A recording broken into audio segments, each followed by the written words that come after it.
Bismillahirrohmanirrohim. Alloh taologa behisob hamdlar, payg'ambarimiz Muhammad alayhissalomga salovat va salomlar bo'lsin. Ya Allohim, bizlarga ato etilgan osoyishta hayot, sihat salomatlik, halol rizq va farzand va nabiralar ne'mati uchun senga shukronalar aytamiz. Parvardigoro, xonadonlarimizni osoyishta, qalblarimizni xotirjam qil.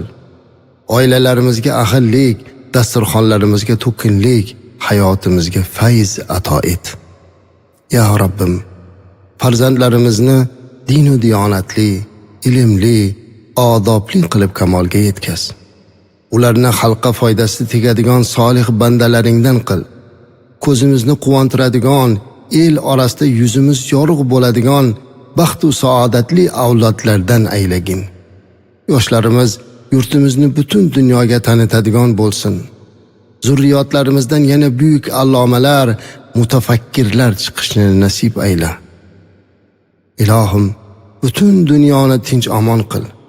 Urush va turli ofatlarni ketkaz. Yurtimizni tinchligini, farovonligini bardavom ayla. Osmonimizni musaffo, balo qazolardan uzoq qil. Sinovli paytlarda sabr va matonat ber. Ya Allohim, keksalarimizni sog' va salomat qil. Doimo duogo'yimiz bo'lib yursinlar.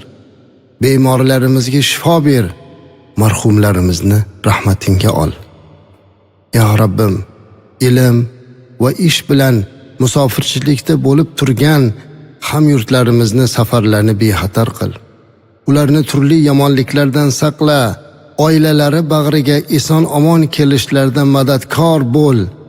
Barcha musofir vatandoshlarimizni sani o'zingga omonat ayladik. Ya Rabbim, Ilohim, yerlarimizni unumdor qil.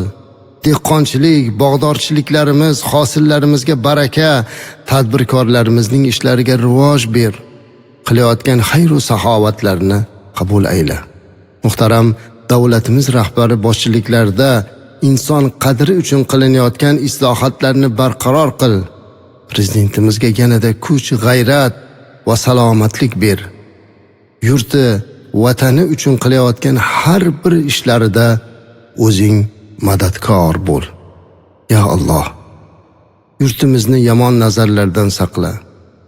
Xalqimiz birligi, farovonligi, mehr oqibatini ziyoda ayla. Mahallalarimiz rivoji, jamiyatimiz yuksalishi, din va qadriyatlarimiz ravnaqi yo'lidagi rejalarimizni ro'yobga chiqar. Allohim, 2026-yil barchamiz uchun xayrli, barakotli yil bo'lsin. Ya Alloh, ixlos ila qilgan duolarimizni mustajab qilgin. Amin. Ya Robbil alamin.